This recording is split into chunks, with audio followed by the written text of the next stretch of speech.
Assalamualaikum warahmatullahi wabarakatuh. Perkenalkan nama saya Novaldo Eransyah dengan NRP 24008. Di sini saya akan mempresentasikan tugas besar pendahuluan praktikum pemrograman komputer tahun akademik 2025-2026. Langsung saja ke pembahasan pertama, itu adalah bab pertama, itu Microsoft Excel.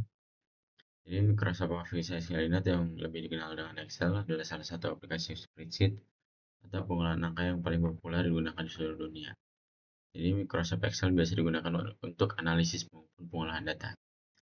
Dari kebutuhan akademis hingga profesional, Excel telah menjadi bagian integral dari berbagai bidang seperti akuntansi, analisis data, perencanaan keuangan. Dan ini sangat penting bagi pekerja profesional untuk menguasai skill satu ini.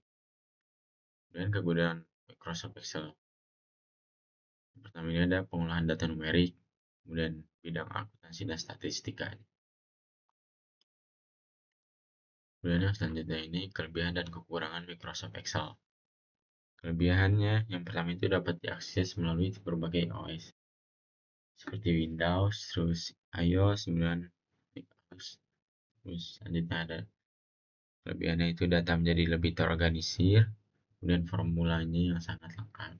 Kekurangannya itu softwarenya berbayar, kemudian memiliki jumlah sel yang terbatas dan harus dikuasai untuk menikmati fiturnya.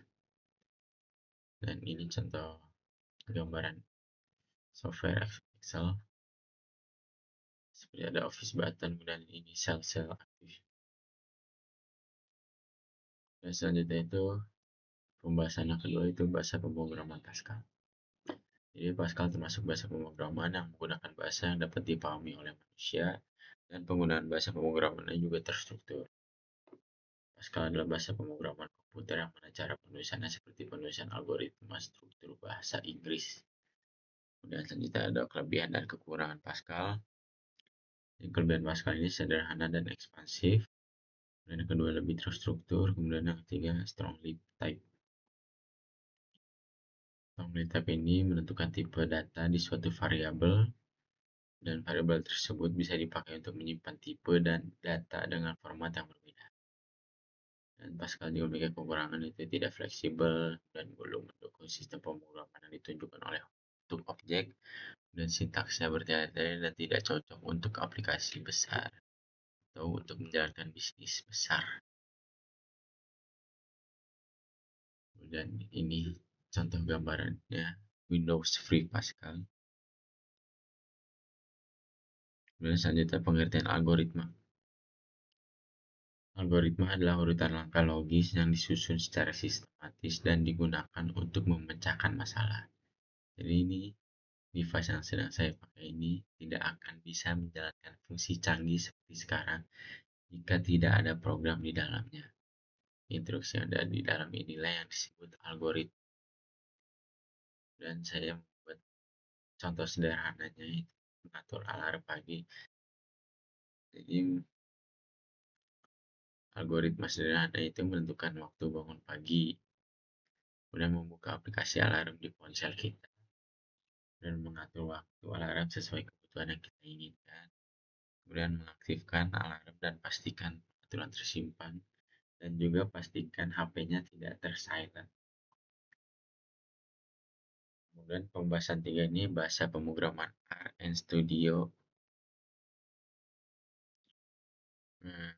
R adalah bahasa pemrograman yang digunakan untuk keperluan statistik, khususnya untuk orang yang bertugas menangani dan bekerja dengan data. Penggunaan bahasa R terbatas dan termasuk unik karena hanya berfokus pada banyak data analis, bisnis analis, dan data scientist.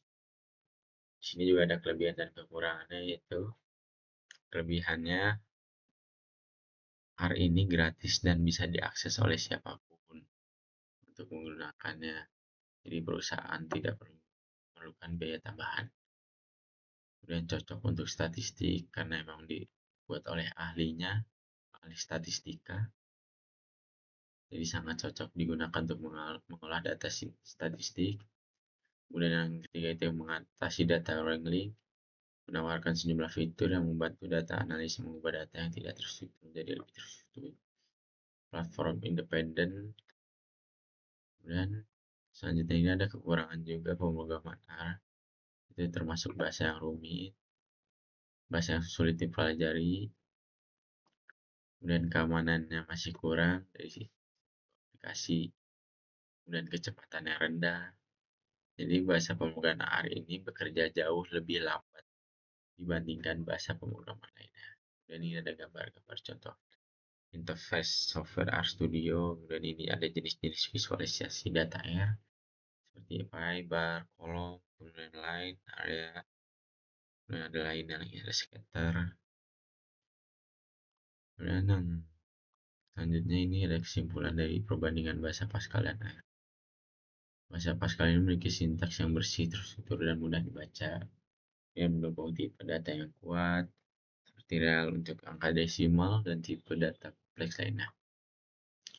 Kemudian termasuk fitur pemrograman modular melalui unit dalam versi selanjutnya yang mempengaruhi bahasa lain. Dan di sini ada bahasa memiliki ekosistem paket yang kaya dan khusus untuk berbagi dan analisis data, menyediakan fungsi-fungsi canggih, dan didukung oleh komunitas yang besar dan aktif.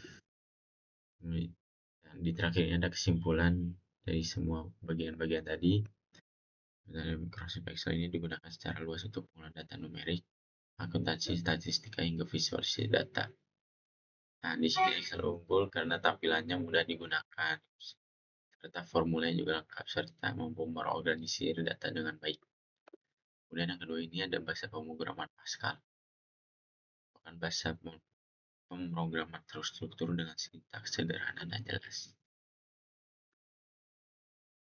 Kemudian sini ada bahasa pemrograman R yang berfokus pada analisis statistik dan visualisasi data. Ya, mungkin segitu saja dari saya. Mohon maaf bila ada salah kata. Wassalamualaikum warahmatullahi wabarakatuh.